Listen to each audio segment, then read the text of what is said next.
Salamat Panginoon sa iyong pagmamahal.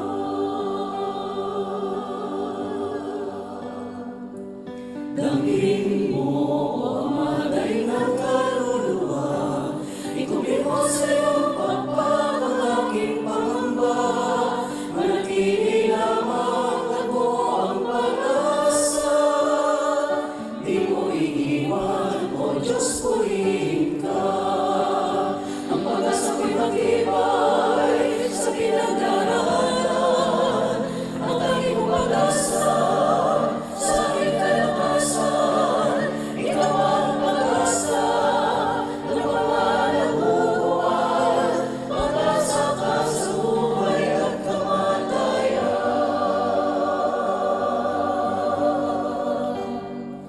Parang pagpagat bumanang aking dinaranas, kasawian ng puso at aking kapanglawan. Lahat ay lilipas dahil sa pag-asang matibay. Salamat Panginoon sa iyong pagmamahal.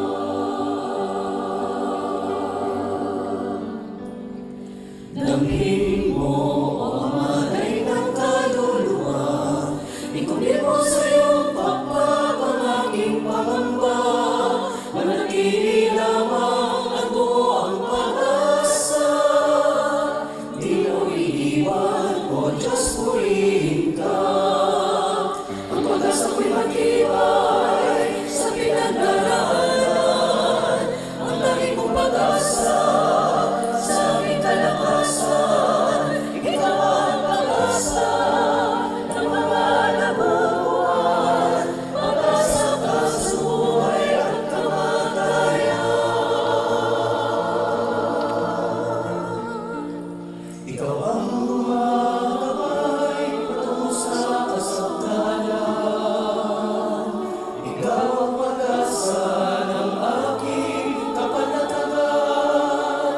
Ikaw ang sandigan, ikaw lang ang kailangan, ang lahat sa aking buhay ay ikaw.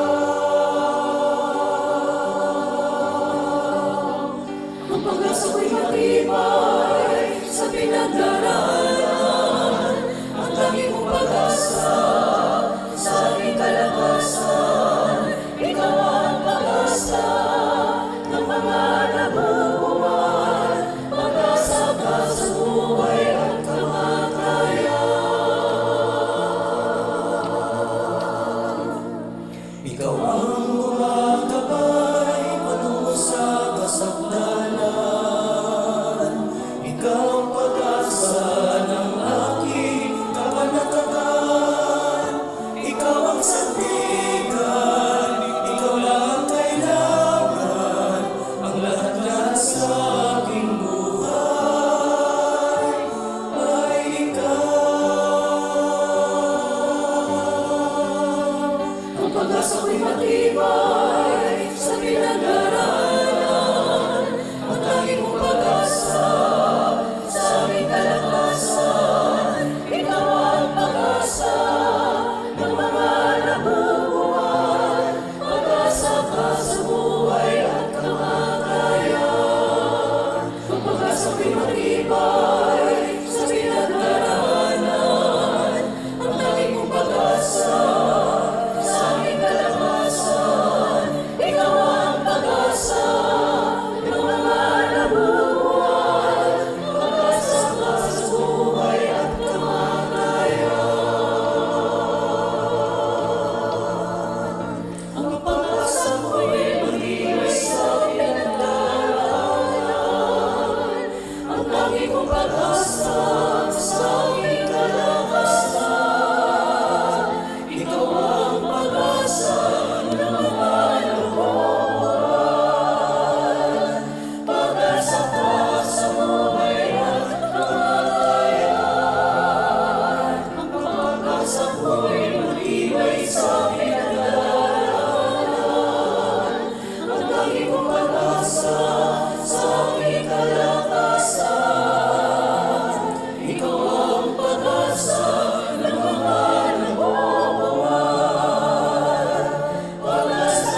masimulang isipin kung gaano ako iniibig. Nasa puso mo ako bago pa ang mundong ito. Ganoon ako kahalaga sa'yo. Inuhog mo ang kabanal-banalan upang siyang aming kalagyan. Iningatan mo na ako bago pa ako'y naging ako. Ganoon ako kahalaga sa'yo. Walang tanong sa isipan. Wala akong kahit lamang ako'y iyong pinahal. Ako'y iyong pinahal. At ako'y iyong mahalin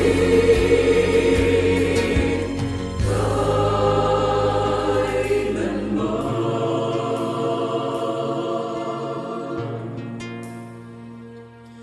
Pinantihan man kita ng mga pagkukulang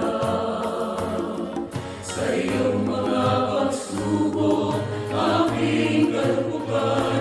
Pinari mo sila, mga kamangmangan. Bunso, nasa ospital si Mama ngayon.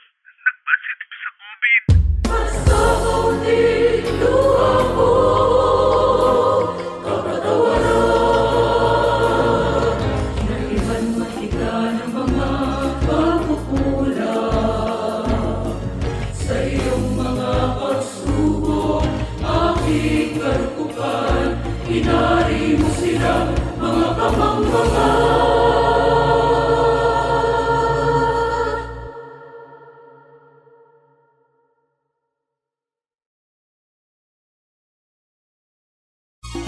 At sa kaunting luha ko,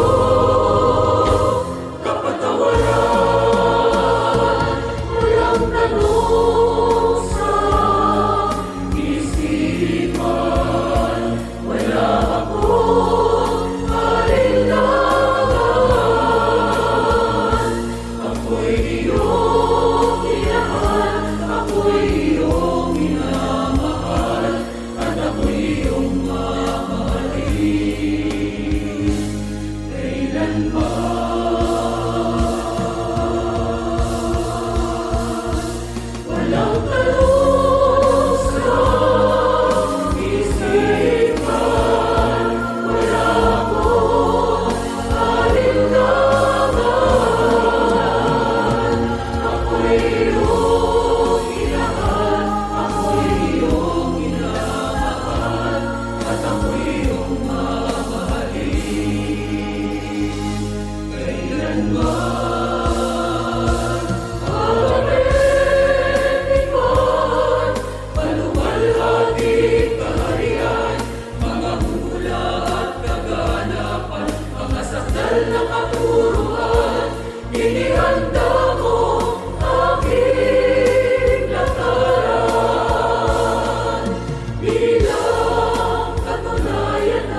In a world where hearts can break, we shine a light for Jesus' sake, with open arms and love so true.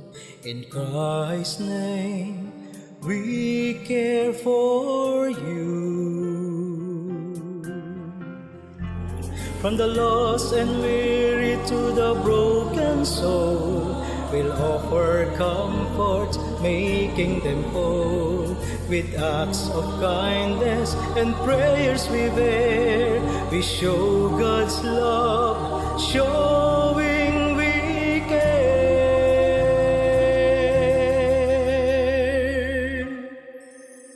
We care in Jesus' name we share. His love and grace beyond compare. Together we'll spread His light, you'll see. We care in Jesus' name we share. His love and grace beyond compare. Together we'll spread His light, you'll see. For in our hearts Christ's love sets us free. World evangelization, Christ agape, redeems everyone. From the lost and weary to the broken soul, we'll offer comfort, making them whole. With acts of kindness and prayers we bear, we show God's love, showing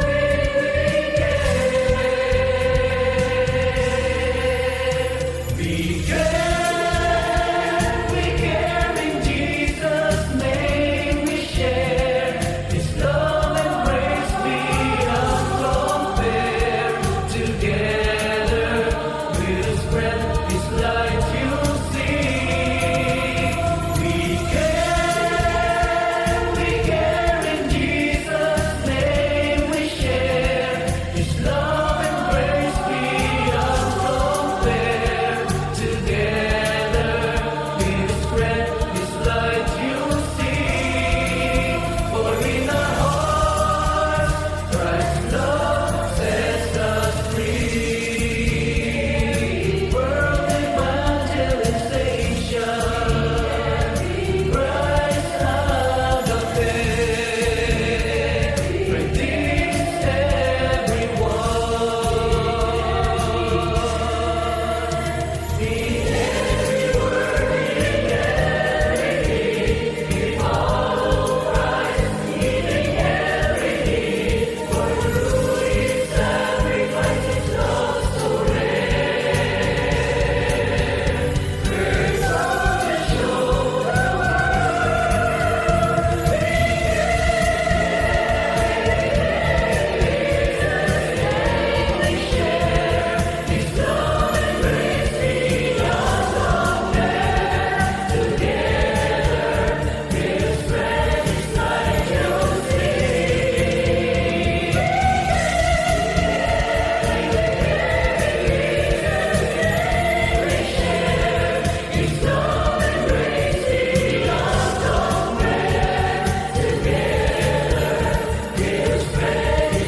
Church, let there be no delay. Now is the acceptable time. Now is the time of salvation. Let us proclaim the message of salvation to many nations, races, languages, and even kings. Because we care, let us evangelize the world.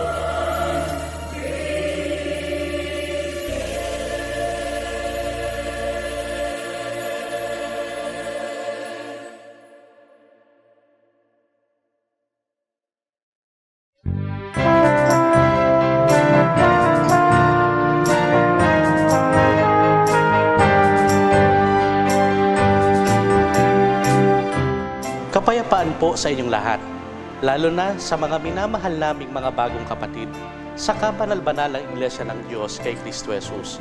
Ako po ang inyong lingkod, kapatid na Jehiel.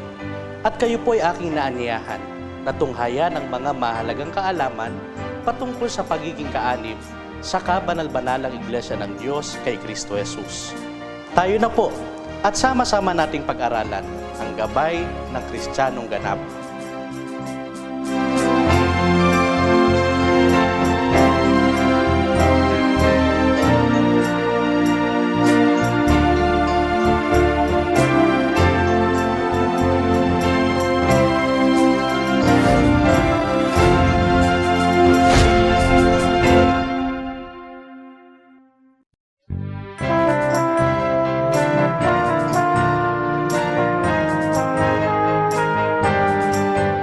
Sa bawat kabanal-banalang takdang pagkakatipong Kristiyano, ating inaawit ang pambansang awit ng bansang banal, ang awit ng Sion.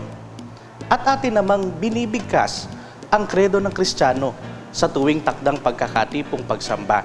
Ang dalawang bahagi na ito ay tunay na mahalaga at may tiyak na layunin kung bakit ating pinagkakaisahan na awitin at bigkasin. Sa pagkakataon ngang ito ay payagan niyo po mga kapatid na aming pagyamanin ang inyong kaalaman patungkol sa mga bagay na ito upang inyong maging karagdagang gabay sa pamumuhay Kristiyano. Ang awit ng Sion at kredo ng Kristiyano ay kapwa na bibilang na halimbawa ng isang creed o kredo. Ayon sa Anger's Bible Dictionary, ang creed o kredo ay isang sistematiko o maayos na paraan ng pagpapahayag ng pananampalataya. Ang kredo ay gaya ng iniutos ng Diyos sa sino mang ilalagay bilang hari noong unang panahon. Ayon sa nasusulat sa Deuteronomio Kapitulo 17, versikulo 18 hanggang 20. At mangyayari na pagka siya'y luluklok sa luklukan ng kanyang kaharian, ay kanyang susulatin ang isang salin ng kautosang ito sa isang aklat na nasa harap ng mga saserdote na mga Levita at mamamalagi sa kanya at kanyang babasahin sa lahat ng mga araw ng kanyang buhay upang siya'y mag-aral na matakot sa Panginoon niyang Diyos, upang isagawa ang lahat ng mga salita ng kautosang ito at ng mga palatuntunan ito, upang ang kanyang puso ay huwag magmataas sa kanyang mga kapatid at siya'y huwag maligaw sa utos, maging sa kanan o sa kaliwa, upang kanyang maparami ang kanyang mga araw sa kanyang kaharian niya at ng kanyang mga anak sa gitna ng Israel. Sa unang bayan ng Diyos ay may tinatawag na Shema. Ito ay ang mahalagang bilin ng Panginoon sa Israel sa kanilang pakikipamayan na sinabi, "Dinggin mo o Israel, ang Panginoon nating Diyos ay isang Panginoon at iyong iibigin ang Panginoon mong Diyos ng iyong buong puso at ng iyong buong kaluluwa at ng iyong buong lakas." Ang Shema na may kahulugang dinggin ay iniuutos ng Panginoon na ituro ng mga Israelita sa kanilang mga anak at gumawa sila ng paraan na huwag itong makalimutan.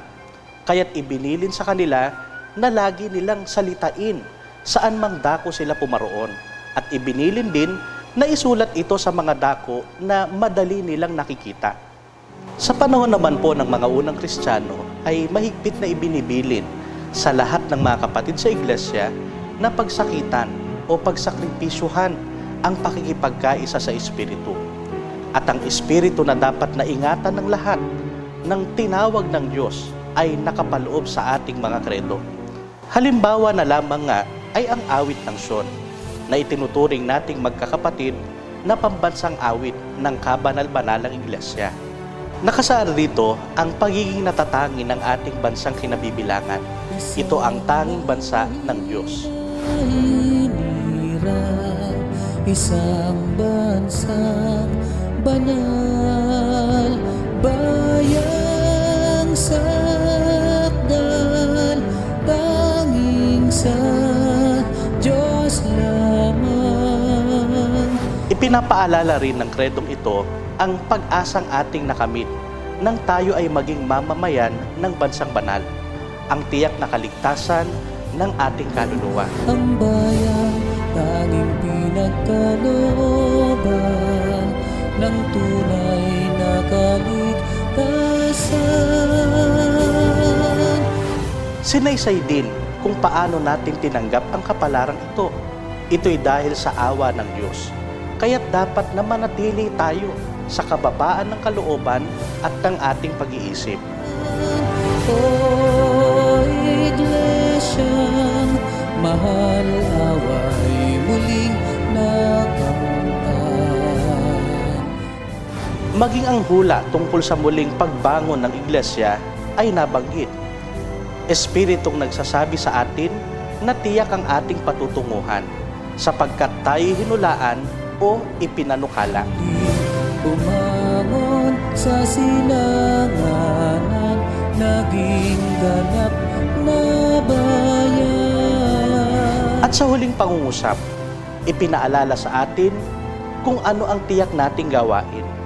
Ito ang ipangaral ang dakilang katotohanan. Upang maipangaral dakilang katotohanan.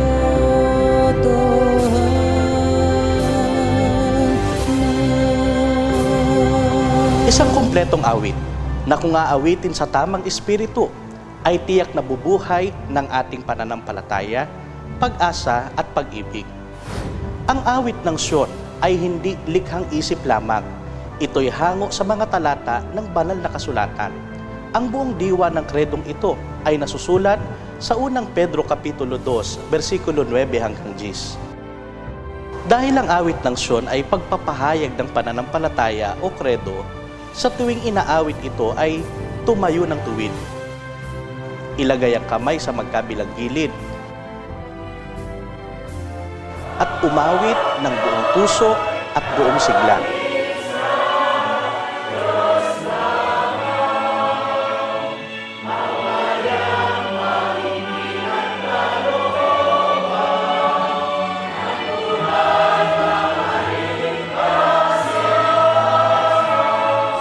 Ang kredo ng Kristiyano naman, katulad ng awit ng Sion, ay pahayag din ng ating pananampalataya, pag-asa at pag-ibig. Nakatuon naman ang kredong ito sa pag-uugaling dapat taglayin ng isang Kristiyano. Sa pagsasapuso o pagsasaysay ng kredo, mahalagang ating sundan ang itinakdang kaayusan. Marapat na nakataas ang kanang kamay, na gaya ng inaabot ang langit. Bahagyang nakayuko ang ulo at nakapikit ang mga mata. Tangan sa kaliwang kamay ang Biblia na itinatapat sa gitnang dibdib. Kung walang hawak na Biblia, ang kamay ay nananatili sa tagiliran. Kadalasang sinasaysay ang kredo ng Kristiyano na may takdang mangunguna. Kapag narinig ang mga salitang, ang kredo ng Kristiyano, unang ipapatong sa dibdib ang Biblia bago itaas ang kanang kamay. Narito po ang mga karagdagang mga paalala upang ating maisakatuparan ang kulturang ito sa kabanal-banalang iglesia. Una, sa bawat pag-awit natin ng awit ng Sion at pagbigkas ng kredo ng Kristiyano, tiyaking ito ay mula sa puso at binibigkas na may pag-unawa. Mahalagang nakabisado natin ito, ngunit pagkaminsan, dahil kabisado, inaawit o sinasabi natin ang mga bagay na wala sa ating kamalayan. Nararapat na hindi lamang kabisado, kundi buong puso na bigkasin natin ang mga salitang ito. Ikalawa, ang kataas-taasang Diyos ang pangunahing pinagtatanghalan natin ng mga gawang ito. Kaya naman, gawin natin sa buong debosyon ang pag-awit at pagsaysay ng mga kredong ito. Iwasan ang magbiruan sa panahong isinasakatuparan ito. Bilinan ng mga nakatatanda ang mga kabataan tungkol sa bagay na ito. Ikatlo at huling paalala, kung dumating sa isang gawain o may ibang pinagkakaabalahan at inawit o kasalukuyang inaawit ang awit ng Sion, mangyaring manatili muna sa kinatatayuan at hintaying matapos ang pag-awit nito bago magpatuloy sa kanyang ginagawa. Sa palaging pag-awit ng awit ng Sion at pagbigkas ng kredo ng Kristiyano, tayo ay napapaalalahanan sa dakilang pagkahirang na ating tinanggap at sa mga ugaling dapat nating tinataglay.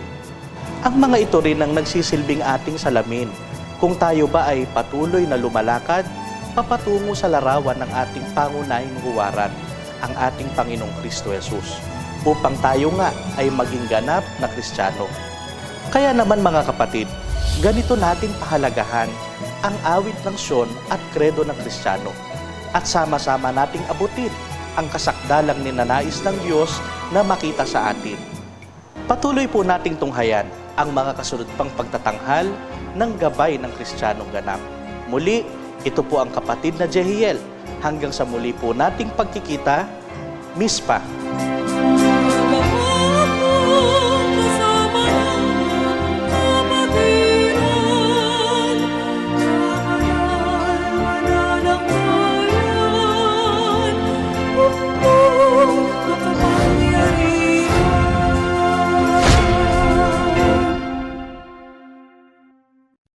Tayo po ay magpapasimula na sa ating takdang pagkakatipong pagsamba. Ngayong ika-16 ng Christian, araw ng Carpus. Inaanyahan ko po na ang lahat ay magsitayo. Sa pangalan ng kataas-taasang Diyos na Ama at Hari natin, sa pamagitan ng ating inang Iglesyang Kabanal-Banalan, kayo pong lahat ay aking binabati ng kapayapaan.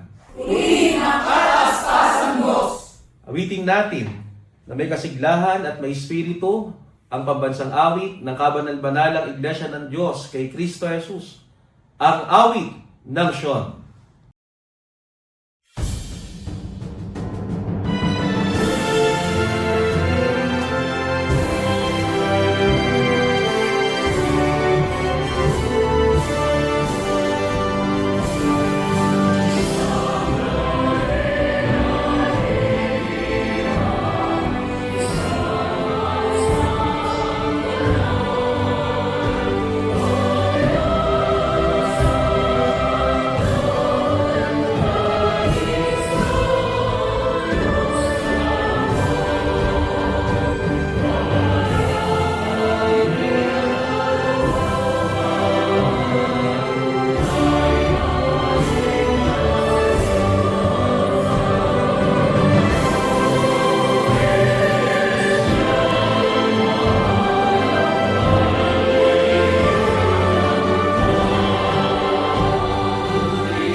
Mga kapatid, maaari na po tayong magsiupo. Italaga at lalo pa nating ihanda ang ating mga sarili sa pamagitan ng sama-samang pag-awit ng mga likhawit ng pagtatalaga at pagsamba sa Panginoon. Awitin natin ang likhawit ng taon na may pamagat na My God, You Are Wonderful, at ang isang bilang mula sa ating himno espiritual.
Espiritu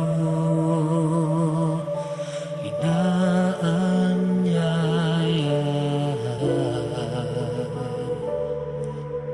Manahan nawa sa aming kalagitnaan, dalawa o tatlong nagkakatipon sa iyong pangalan, ibinabalik ang kapurihan para sa iyo lamang.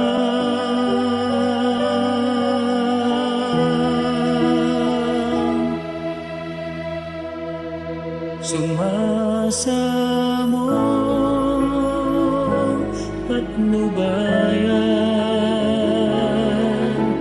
puso't isip, gawing kapayapaan. Sa mga ay makapanghawakan, makapanatili sa iyong tahanan magpakailanman.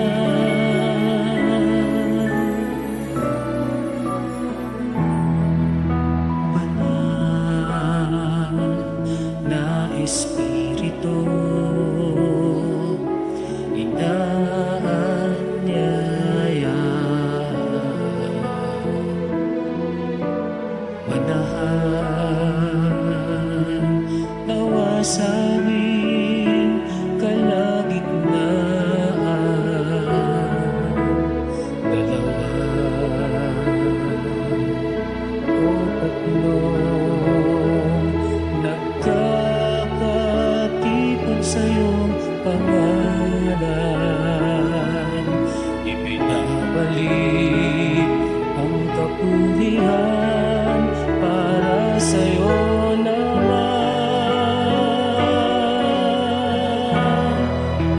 Sumasamong patnubayan, puso't isip, gawing kapayapaan. Sa mga ay makapanghawakan, makapanatili sa iyong tahanan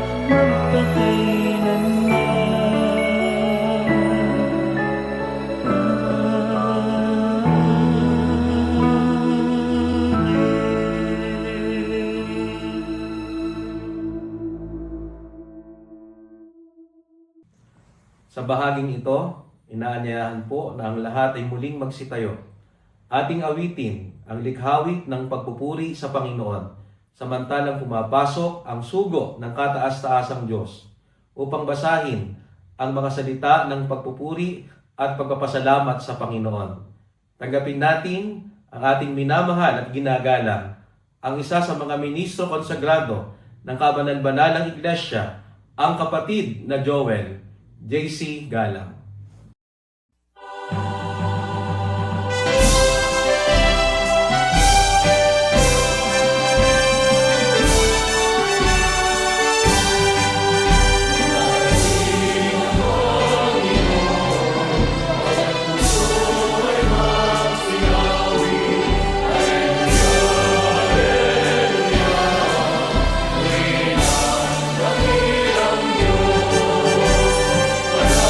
Banal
Sa pangalan po ng kataas-taasang Diyos na Ama at Hari natin sa pamamagitan ng kabanal-banalang Iglesia na ating ina. Kapayapaan po ang sumaating lahat. Ang mga salita ng pagpupuri at pagpapasalamat sa kataas-taasang Diyos. Sambahin ang Panginoon sa kagandahan ng kabanalan. Magsilapit kayong lahat o bayan ng Diyos. Magpisan at magkaisa upang sumamba sa Panginoon, sapagkat siya ay dakila at marapat na purihin. Umawit sa Panginoon, itanghal ang kanyang banal na pangalan. Ihandog sa Panginoon ang kaluwalhatiang nararapat sa Kanya. Purihin ang Panginoon na kataas-taasan. Ipahayag ang kanyang kaluwalhatian sa mga bansa, ang kanyang kagilagilalas na mga gawa sa lahat ng mga tao. Ipahayag ang kanyang pagliligtas araw-araw. O Panginoon, Ikaw ang Alpha at ang Omega, ang pasimula at ang wakas, ang una at ang huli. Ikaw na mula sa walang hanggan hanggang sa walang hanggan, ang nag-iisang maluwalhati at makapangyarihang Diyos. Ikaw ay kamanghamanghang Diyos, banal, matuwid at walang kapintasan. Naparito ka sa amin na may walang hanggang pag-ibig, kay dakila ng iyong pag-ibig, tapat, dalisay at tunay. Lumapit ka sa amin na may kagandahang loob. Ikaw ang Diyos na Espiritu ay nagkatawang tao, kataas-taasang hari na nagpakababang tulad sa alipin. Ang makapangyarihang leon ay naging korderong handog. Ikaw ay namatay, pinilibing, at muling nabuhay para sa aming mga katubusan. Kaya't sambahin natin ang kataas-taasang Diyos. Umawit tayo sa Kanya ng mga awit ng papuri. Magalak ang langit at matuwa ang lupa. O bayan ng Diyos, itaas ang inyong mga kamay sa pagpuri sa Kanya. Alleluia! Ang Panginoon ay naghahari magpakailanman. Si Kristo Jesus ang tanging Diyos at tagapagligtas. Siya'y darating upang hatulan ang sanlibutan sa katwiran at katotohanan. Siya'y paririto upang putungan ang kanyang mga banal ng korona ng buhay. Maranatha! Ang Panginoon ay dumarating na madali. Mga ganda upang salubungin ang ating Diyos, ang Alpha at ang Omega. Bayan ng Diyos, magpakabanal kayo sapagkat ang Diyos ay banal. Sumamba sa Panginoon sa kagandahan ng kabanalan, ngayon, bukas, at magpakailanman. Amen. Tayo po ay mag-uukol ng panalangin sa Panginoon.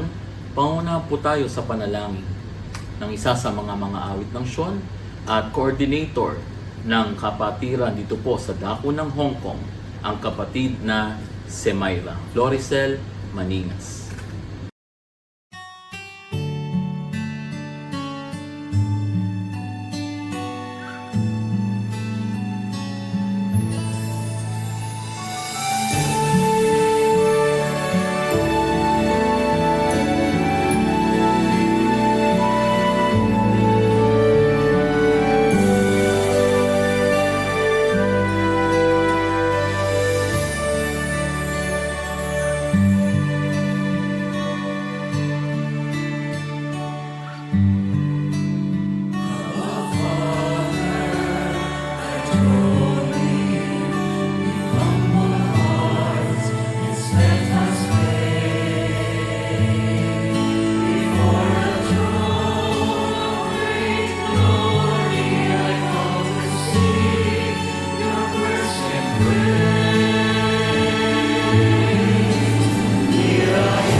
Aba, Ama naming Hari, Diyos na pinakamakapangyarihan sa lahat, Ikaw po na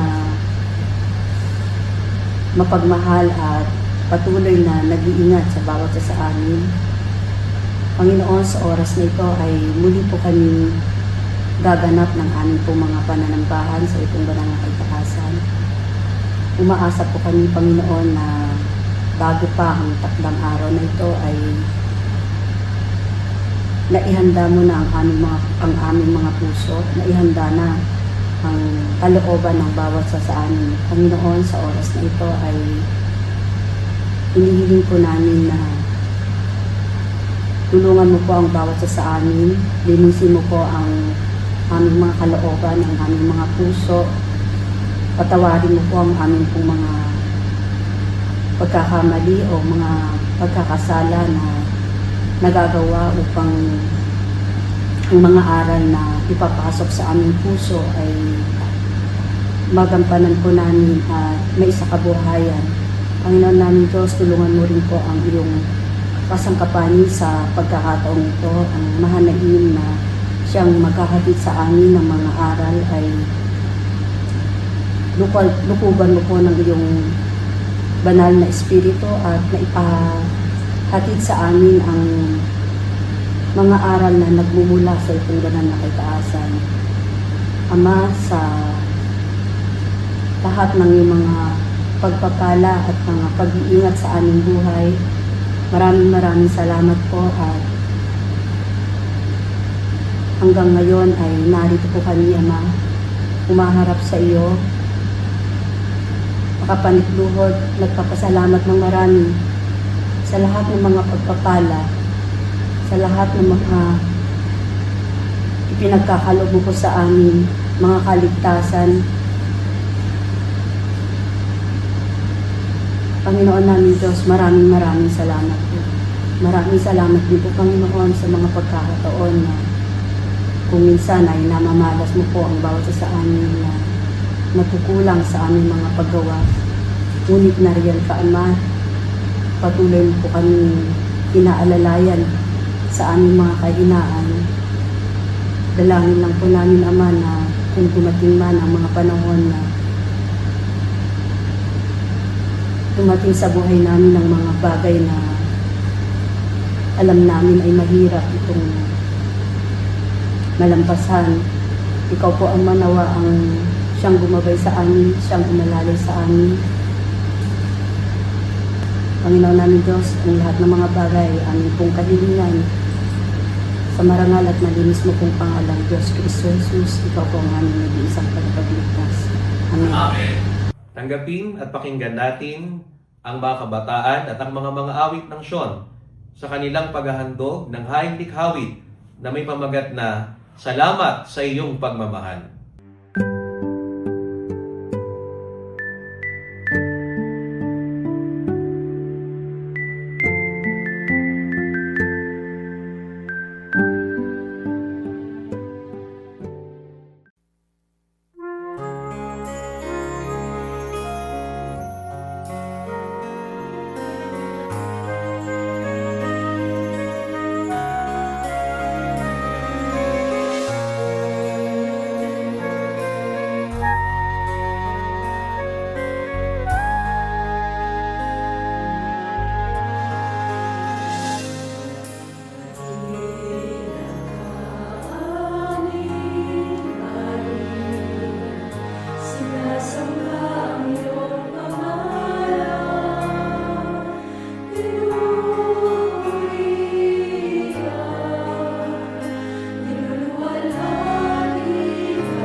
Sumasampalataya po akong nakahanda at nakatalaga na po tayong lahat para sa pinakamahalagang bahagi ng ating pagkakatipon.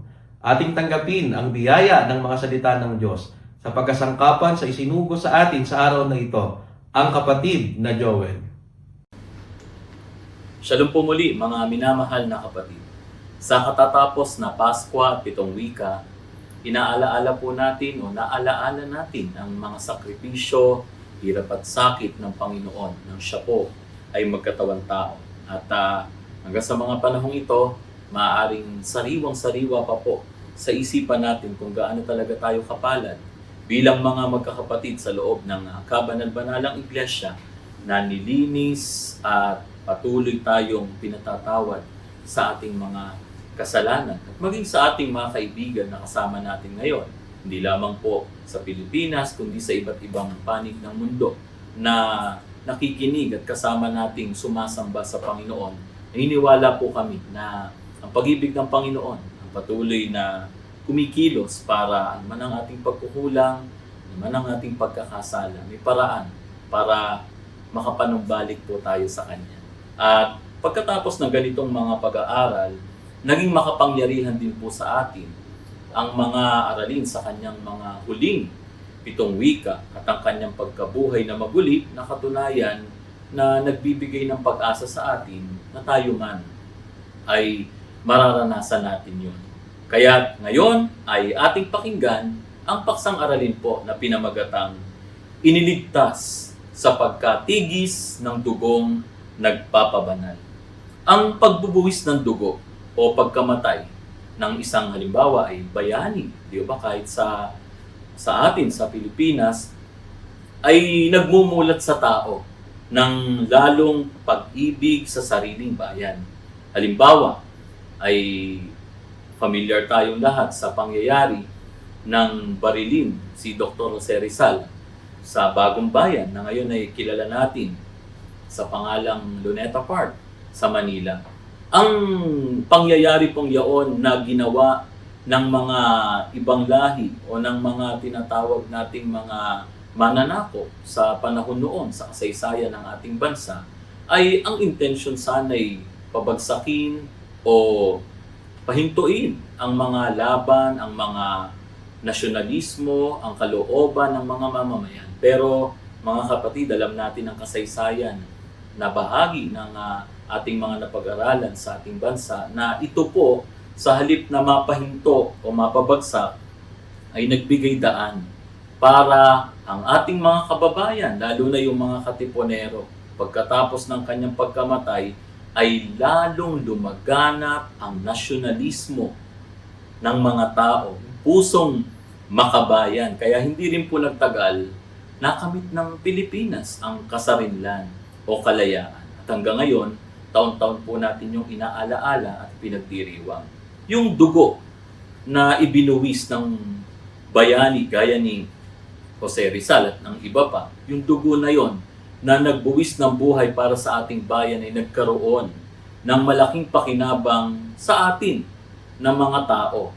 At siguro, kahit naman sa ang mga bansa, pagka meron talagang nagsakripisyo ng kanyang buhay, nagbibigay ng malaking pakinabang, pero masasabi po natin na ito ay pakinabang sa usaping pisikal o pisikal na nararamdaman sa buhay na ito. Ngunit, higit pa po rito, mga minamahal na kapatid, ang pag-uusapan natin sa paksang araling ito. Dahil ito po ay tumutukoy sa dugo na nagpapabanal. Again, dugo na nagpapabanal sa tao na may pakinabang sa buhay na ito at sa buhay na darating. Kaya bilang pasimula, atin pong alamin ano ang napakahalagang kaalaman tungkol sa kasalanan at sa idinudulot nito sa kaluluwa ng tao. Basahin po natin ang Ezekiel, Kapitulo 18, versikulo 4. Narito, lahat ng kaluluwa ay akin. Kung paano ang kaluluwa ng Ama, gayon din ang kaluluwa ng Anak, ay akin. Ang kaluluwa na nagkakasala ay mamamatay. Mahalagang malaman po natin, unang-una pa lamang ay makita na natin yung napakahalagang karunungang ito. Na ano? Ang kaluluwa na nagkakasala, mamamatay. Maaaring nabubuhay ang tao sa pisikal na pamumuhay, ngunit spiritually pala, pwedeng ang kanyang kalagayan ay patay sa paningin ng Panginoon. Bakit po? Dahil sa kasalanang kanyang isinasakabuhayan. Kaya kahit si Apostol Pablo po sa unang Timoteo 5:6 ay kanyang sinabi, ang nagpapakabuyo sa kalayawan, bagamat buhay ay patay. Sa puntong ito mga kapatid, gusto sanang i-establish sa atin ng paksang aralin na hindi po walang kabuluhan yung paggawa ng kasalanan sa atin ng mga tao. Meron itong tiyak talaga na pananagutan. Meron itong tiyak na ending talaga. Gaya ng sinasabi sa talata at pinatutunayan, ang kabayaran nga ng kasalanan ay kamatayan. Pagkatapos na malaman ang mahalagang bagay na ito, na ang kabayaran ng kasalanan ay kamatayan, ang kaluluwang nagkakasala, tiyak na mamamatay, alamin po natin in reality, ano po mga kapatid, meron ba talagang hindi nagkasala sa atin? Sa sino mang nilikha ng Diyos sa sanlibutan? Ano ba talagang makapagsasabing siya'y hindi nagkasala? Tingnan po natin ang nakasulat sa Roma 3:10-12. Gaya ng nasusulat, walang matuwid, wala kahit isa. Walang nakatatalastas, walang humahanap sa Diyos. Silang lahat ay nagsilihis, magkakasamang nawalan ng kasaysayan, walang gumagawa ng mabuti, wala kahit isa. At sa versikulo 23 ay sinasabi, sapagkat ang lahat ay nangagkasala nga at hindi nangakaabot sa kaluwalhatian ng Diyos. Malinaw po yung kasagutan.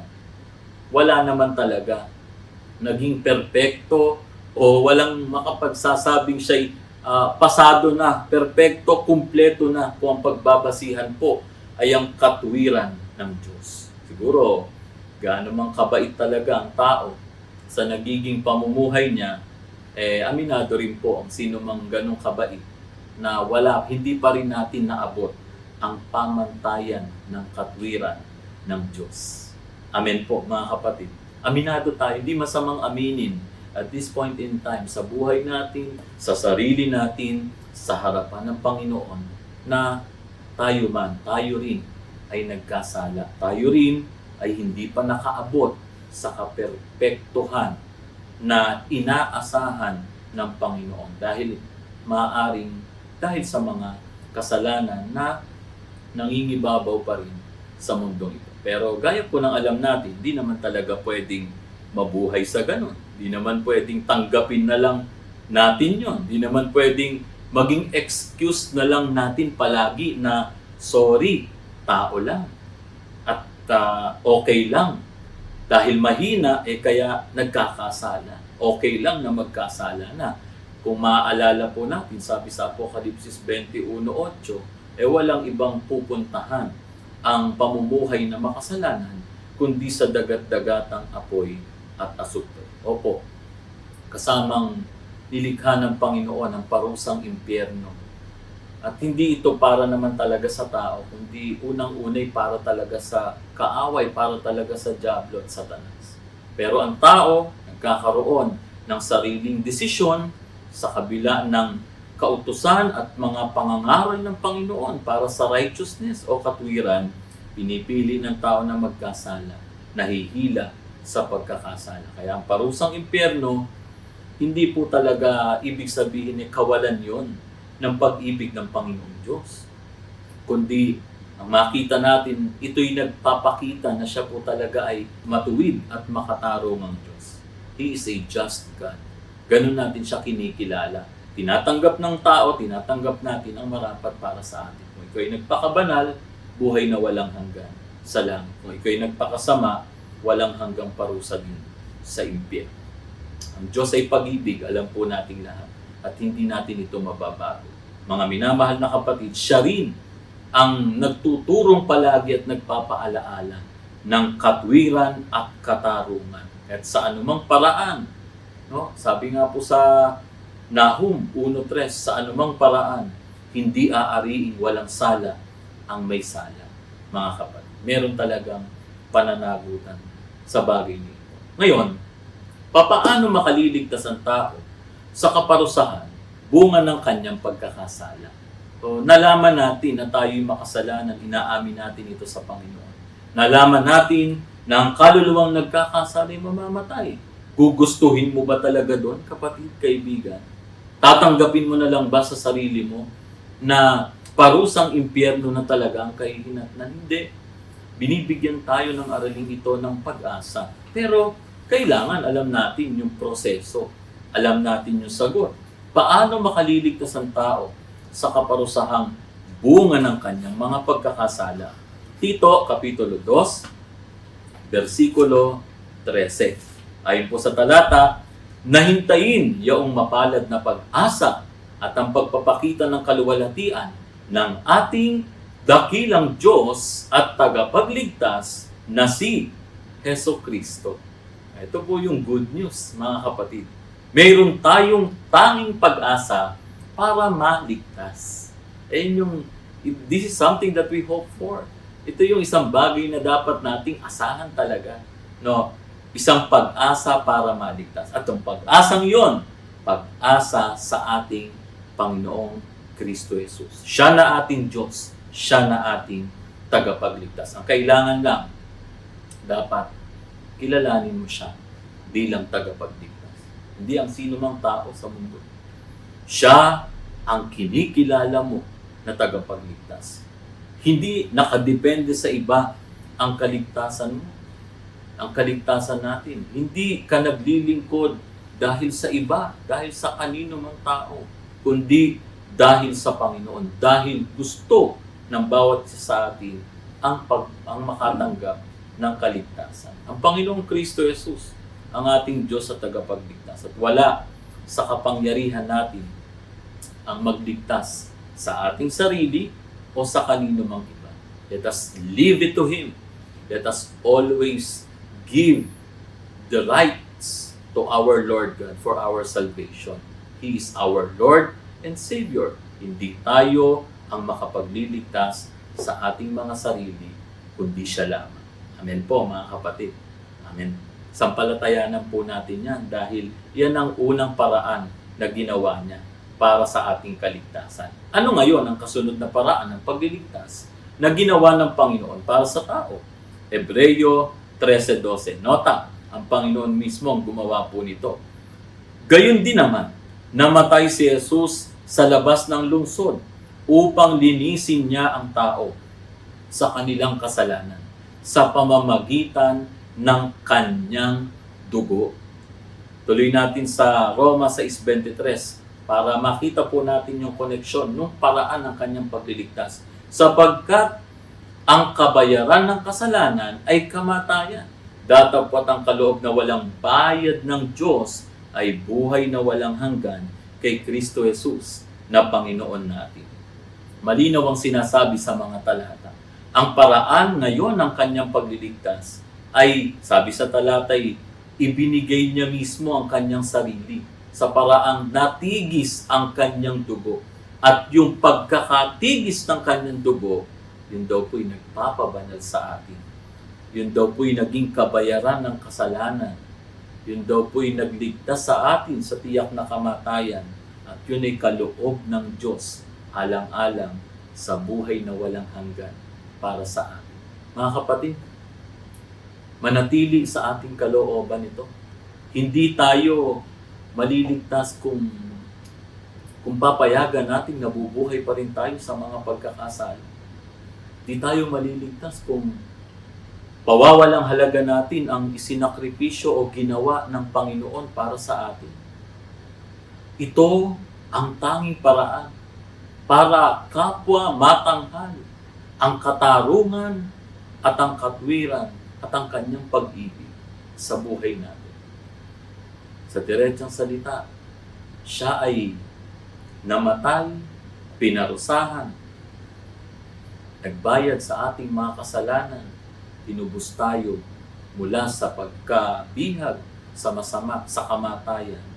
Kaya anong effect nito sa tao? Anong effect nito sa atin? Hindi na tayo ang namatay, hindi na tayo ang pinarusahan. Binigay niya sa atin yung pagkakataon para sa ating kaligtasan. Di ba yun yung good news na pwede nating itatak sa ating puso? Napakarami na pong mga bad news na nangyayari sa mundo. Baka na-overwhelm ka, na-occupy ka na sa isip at kalooban mo ng maraming mga bad news o negativities na nangyayari. Huwag kang padala sa mga ganyan, kapatid, kaibigan. Sana maalaala mo ngayon, sa kabila ng mga pangyayaring ito, ibinuwis ng Panginoong Kristo Jesus ang kanyang buhay para sa iyo, para sa iyong kaligtasan. Kung maingatan mo to'y, tatanggapin natin ang buhay na walang hanggan. Paano natin dapat tingnan ang biyayang dulot ng pagkatigis ng dugo ng Panginoon? Sabi po sa Efeso 1:7, sa pamamagitan ng dugo ni Kristo, tinubos tayo, na ang ibig sabihin ay pinatawad ang mga kasalanan natin. Napakalaki ng biyayang ipinagkaloob sa atin ng Diyos. Sana lahat ganito, tanawin nating isang malaking utang na loob sa Panginoon na tayo ay natubos sa ating mga kasalanan. Higit sa ano pa mang mga biyaya na ating tinatanggap sa panahong ito dito sa mundo, huwag nating kalimutan na ang pagpapatawad sa ating mga kasalanan ay higit na dakilang biyaya or blessing na ibinigay niya sa bawat isa po sa atin. Mula sa biyayang iyon, ano pa po yung kalakip na hatid ng pagkatubos niya sa ating kasalanan? Tito 2:14, ibinigay niya ang kanyang sarili upang iligtas tayo sa lahat ng kalikuan at linisin para maging kanyang bayan na nakatalagang gumawa ng mabuti. O may kalakip daw po na pagliligtas. Inililigtas niya tayo at ibinibilang niya sa kanyang sariling bayan. Alam niyo po, dito po sa Hong Kong, napakahalaga po ng yung ikaw ay maging citizen din dito, yung magkaroon ka ng permanent residency. Kasi maaaring ganun din sa iba't ibang mga bansa, di po ba? Like Australia, Canada, and US. Pagka nagkaroon ka ng permanent residency or citizenship, talagang pati yung mga benefits, di ba? Yung mga opportunities din, mabubuting opportunities ay nabubuksan sa isang tao. Ganun din po yung ginagawa ng Panginoon sa isang tao na nalilinis niya, sa isang tao na may kalakip na pagliligtas. Ano po yung ginagawa ng Panginoon?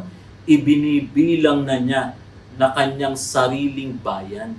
Mga minamahal na kapatid. Ibig sabihin, people of God. Bayang pag-aaring sarili ng Diyos. At malinaw naman po sa ating mga aralin, sa ating doktrina, sabi sa Gawa 20:28, yung bayan na tinutukoy walang iba, kundi yung binili niya ng kanyang sariling dugo. Yun po yung church. Yun po yung iglesia niya. Yung iglesia niyang ito na kung saan pinagsama-sama tayo. Mga kapatid, ibig sabihin, once you belong to His church, nung tinawag ka na niya sa iglesyang ito, ibinilang ka na rin niya na kanyang nasasakupan, na kanyang sariling bayan. Kumbaga ba sa mayor, anumang mga mabubuting proyekto, di mararanasan at may experience o mabebenepisyuhan ng mga nasasakupan niyang bayan. Ang Panginoon, sa kanyang biyaya, mga pagpapala, nakakaranas talaga tayo ng mga tinawag. Sa mga huling bahagi po ng ating pag-aaral, paano natin dapat makita ang espiritual nating kalagayan? Buhat ng tayo po ay mapasa bayan ng Diyos, nakatunayan na tayo'y tinubos na niya. Sa mga kaibigan naman natin, ma-appreciate nyo po ito. Pagkatapos nyong makilala ang Most Holy Church, paano nyo naman po makikita yung spiritual, yung feeling talaga, yung effect nito spiritually sa buhay natin.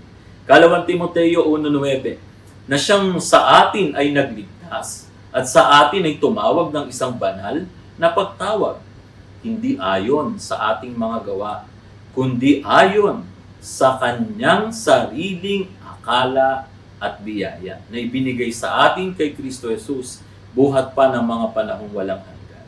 Mga minamahal na kapatid, hindi tayo ililigtas pala. Ang nakasulat sa talata na siyang sa atin ay nagligtas. Ganito natin dapat makita yung espiritual nating kalagayan. Iniligtas na po niya tayo. Amen. Amen. Sana sumasampalataya po tayong lahat doon. Sabi sa Colosas 3:15, ang iniligtas ay ang tinawag sa kanyang katawan. Dahil tinawag ka, iniligtas ka na. Past tense na po. Ligtas na. Sabi sa Roma 8:1, ang mga kay Kristo, wala na anumang hatol. Kung ikaw ay kay Kristo, ikaw ay manatili kay Kristo, wala nang anumang hatol sa mga na kay Kristo. Kaya lang, nasa sa atin nga lang. Paano natin pahalagahan? Sasayangin mo ba yung napakagandang opportunity na ito? Gaya ng pangbungad nating mga pagtalakay, ang pagbubuwis ng dugo ng mga tao, ng mga bayani nung araw, hindi sinayang ng kanilang mga mamamayan, kundi pinagpatuloy hanggang sa nakamit yung tagumpay. Tayo, mga kapatid, sasayangin mo ba yung pagbubuwis ng dugo ng Panginoon para sa iyo? Huwag nawang mangyari, kundi makita natin na tayo ay nasa mabuti ng kalagayan. At ang tanging dahilan ng pagkawala ng ating kasalanan ay kung hindi tayo mananatili sa daong ng kaligtasan o sa iglesia.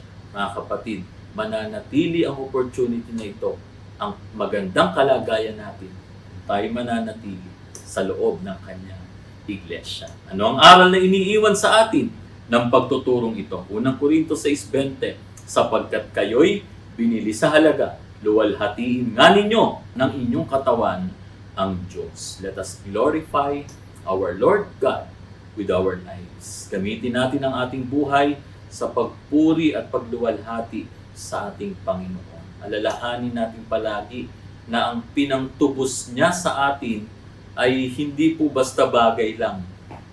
Madali lang isawala isa baliwalain kung bagay lang. Pero ang pinangtubos niya sa atin, walang iba, kundi ang kanyang sariling dugo, ang kanyang sariling buhay, mga kapatid. Kaya gamitin mo, sabi sa talata, luwalhatiin nga ninyo ang inyong katawan, ng inyong katawan ng Diyos. Gamitin mo yung iyong trabaho sa pagpupuri sa Diyos, sa paraang nagiging mabuting halimbawa ka sa iyong mga katrabaho, nagiging tapat ka sa iyong boss, sa iyong amo, sa iyong employer, sa iyong manager, diba? Maging mabuting halimbawa ka sa kanila. Gamitin mo ang iyong pag-aaral sa pagpuri sa Diyos, sa paraang nagiging mabuting halimbawa ka na kamag-aaral sa pag-ibig, kasipagan, dedikasyon sa pag-aaral, hindi para sa sarili, kundi para sa kaluwalhatian ng Panginoon. Diba? Gamitin natin ang pagiging magulang natin sa pagpupuri sa Panginoon, sa paraang sinisikap natin na maakay natin ang ating pamilya sa paglilingkod sa Diyos. Hindi man tayo perpekto pa na pamilya, pero maging mabuting halimbawa tayong pamilya sa nakararami na inaabot ang kasakdalan o kaperpektuhan. Kaya ito ang resulta ng pagkatigis ng dugo ni Jesus sa buhay natin. Ito rin po ang resulta ng kanyang pagsasakripisyo para sa atin. Ang tayo ay malinis sa ating mga kasalanan, mabanal at mabuhay na sa kabanalan sa buo nating buhay. Huwag nating sayangin ang mahalagang dugo ni Kristo na ibinuwis niya o isinakripisyo niya para sa bawat isa po sa atin. Ito ang ating kabanal-banalang pananampalataya, ipagpala sa atin ngayon at magpakailanman. Amen.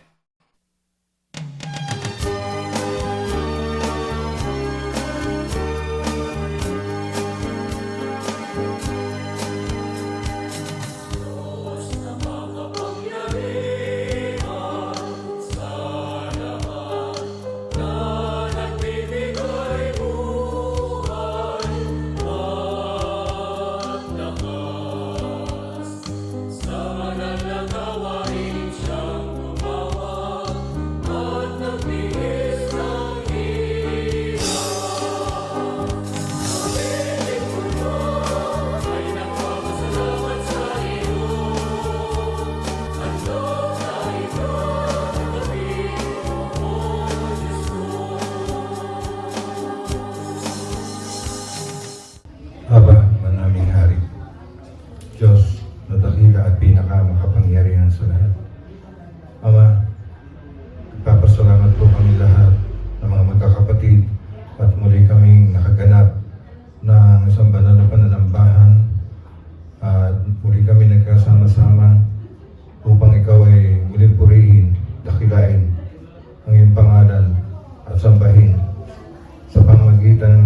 na espiritu at salitang pamang mga katotohanan.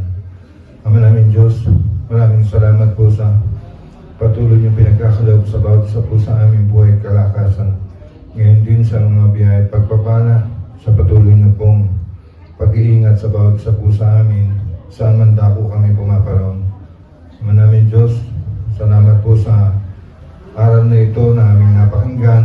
Nawa ay hindi lamang po namin narinig, kundi bagkus ay tumanig sa aming puso at kalooban. At sana po ay maging karagdagan po ng aming pananampalataya hanggang marating po namin ang tunay na kasakdalan ng paglilingkod, katulad ng hinahanap niyo pong makita sa bawat isa po sa amin. Dakilang Panginoon, alalahanin mo po ang aming mga kapatid na hindi namin nakakapiling sa mga ganitong pagkakatipong pagsamba. Gusto naman po ay may taglay na karamdaman. Ikaw po ang nakakaalam ng kanilang kadahilanan. Labihin niyo po na inyong mapagpalang kamay at pagalingin sa kanilang karamdaman. At sa pamagitan po ng iyong awa at pagpatnubay ay ipagkaloob niyo po ang kagalingan sa kanila upang makasama namin silang pumupulit lumuwalhati sa iyong dakilang harapan. Narito po ang munting halaga namin pinagsama-sama mga magkakapatid. Gawanan niyo po na inyong banal na basbas at bendisyon, magamit po lamang ng kasangayan sa iyong banal na kalooban, at sana po ito'y nagsisilbi namin munting kabanalan namin nagagawa na itatala niyo po sa aklat ng aming mga gawa dyan sa iyong kalangit-langitan. Sa pansamantala po namin paghihiwalay, ay naasahan po namin babaunin namin ng iyong banal na basbas at bendisyon, at ingatan mo po kami sa aming mga pag-uwi. At ito po ay aming pinagpapasalamat sa mga oras na ito. Sumasampalataya po kami na yung dinirinig at ipagkakaloob ang aming kahilingan, at ang hindi po nasambit na aking labi, karagdagan niyo pong ipagkaloob sa bawat isa po sa amin, sapagkat ito po yung aming magalang na hinihiling sa pangalan po Diyos Kristo Jesus, ikaw na aming hari at nag-iisang dakilang tagapagligtas.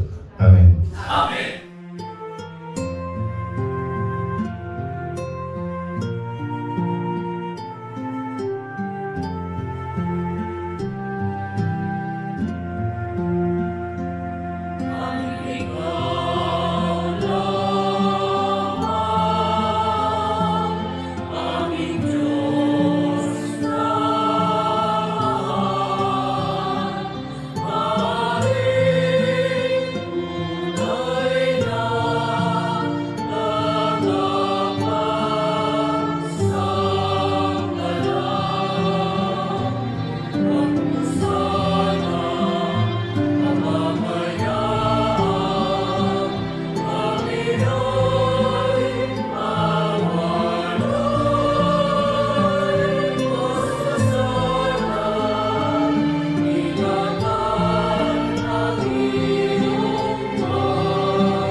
Tanggapin po nating lahat ang basbas ng Panginoon sa pagkasangkapan sa kanyang hamak na lingkod sa bisa kapangyarihang taglay ng mga salita. Ang dakilang agape ng kataas-taasang Diyos na Ama at Hari natin, mga magkakapatid.